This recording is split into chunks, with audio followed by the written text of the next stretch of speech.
राधे राधे मित्रों, आज का जो एकांतिक वार्तालाप का हम विवरण कर रहे हैं, ये एक बहुत ही साधारण सा प्रश्न अवश्य है, परंतु इसका मतलब बहुत ही ज्यादा गहरा है।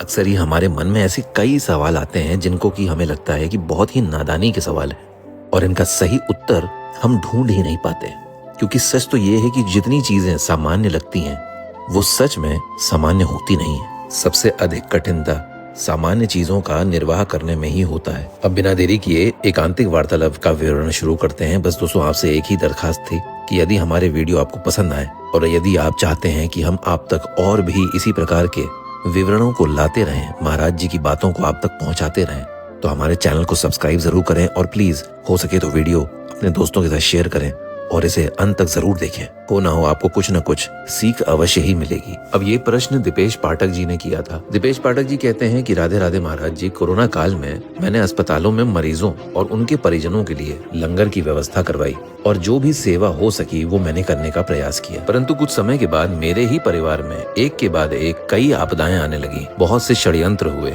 कई दुर्घटनाएं हुए और मेरे साथ बहुत कुछ बुरा हुआ, जिसकी वजह से पूरे परिवार का समय बहुत खराब चलने लगा। जब मैंने एक प्रसिद्ध पंडित से पूछा तो उन्होंने कहा कि ये सब इसलिए हुआ क्योंकि मैंने ईश्वरीय आपदा में हस्तक्षेप कर दिया। यानी कोरोना की जो आपदा हुई वो एक ईश्वरीय आपदा थी, उसमें मैंने हस्तक्षेप किया और मुझे ये सेवा नहीं करनी चाहिए थी। तो प्रभु, क्या मुझे ये सेवा सही में नहीं करनी चाहिए थी या ये मेरे लिए एक दुख का कारण बन गई? ऐसे में प्रेमानंद जी कहते हैं कि देखिए, पहले तो हम आपको बहुत प्रणाम करते हैं कि आपने देश और समाज के लिए संकट के समय में सेवा करी और बहुत बड़ा परोपकार किया। ये एक बहुत ही बड़ा उदाहरण है। परंतु जिसने भी यह कहा है कि आपको सेवा नहीं करनी चाहिए थी, वह असली पंडित नहीं था, वह अज्ञान में डूबा कोई सामान्य व्यक्ति था। पंडित का अर्थ होता है ज्ञानवान, जो शुद्ध ज्ञान रखता है। दिनेश जी कहते हैं कि वो पंडित काफी विख्यात था।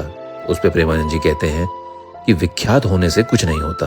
विख्यात तो रावण भी था, परंतु क्या रावण का आचरण सही था? क्या रावण एक सही इंसान था? नहीं। तो क्या विख्यात होना ही किसी के कुशलता का प्रमाण है?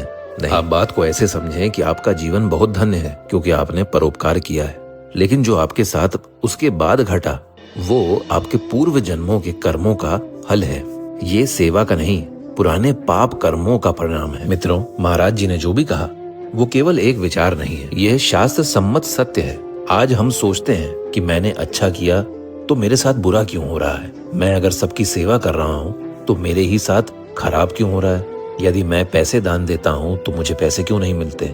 यदि मैं गाय की सेवा कर रहा हूँ, खाना खिला रहा हूँ, तो मेरे घर में मेरे परिवार वालों को रोटी के लाले क्यों पड़ जाते हैं? लेकिन हम यह भूल जाते हैं कि हमारा जीवन केवल इस जन्म तक सीमित नहीं है। इसके पहले भी हमारे कई जन्म हुए हैं जिनमें हमसे अनेकों पाप हुए हैं। महाभारत में भी भीष्म पितामह, जो कि आजीवन ब्रह्मचारी रहे, तपस्वी रहे, उन्हें भी बाणों की शैया पर 6 महीने तक पड़े रहना पड़ा था। तड़पते तड़पते वो यही कहते रहे कि मुझे समझ नहीं आ रहा कि मैंने ऐसा कौन सा पाप किया।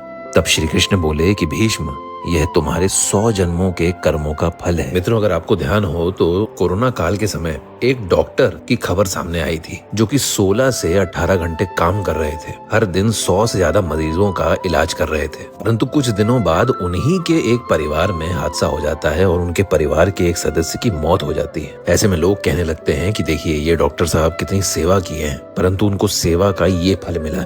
लेकिन सच तो ये है दोस्तों कि ये सेवा का फल नहीं होता, बल्कि ये होता है पुराने कर्मों का हिसाब। सेवा का फल हमेशा ही आपको आने वाले समय में मिलेगा और कभी भी वर्तमान में नहीं मिलता, और वो हमेशा ही पवित्र होता है। महाराज जी दिनेश जी को समझाते हुए कहते हैं कि आपने जो किया वो परोपकार है और परोपकार सर्व मंगलमय होता है, उसका कोई नुकसान नहीं होता।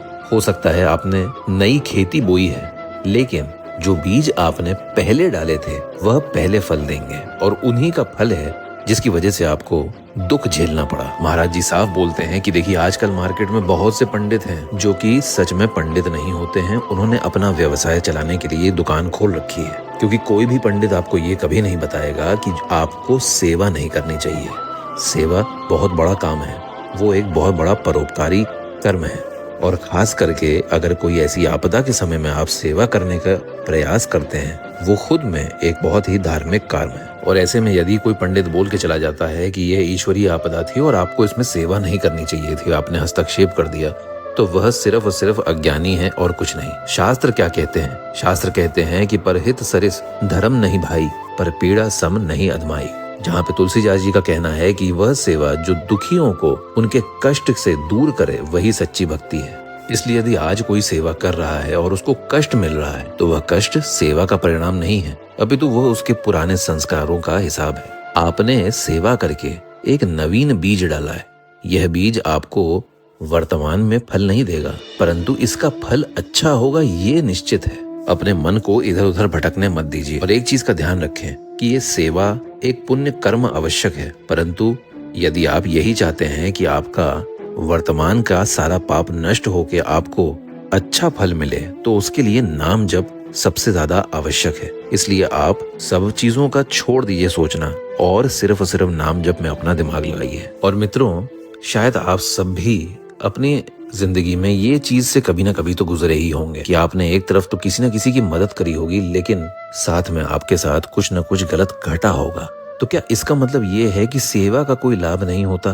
क्या हम अगर अपनी तरफ से अच्छे कर्म कर रहे हैं, दूसरों की सहायता कर रहे हैं, मदद कर रहे हैं, तो क्या उसका फल हमको खराब मिलता है?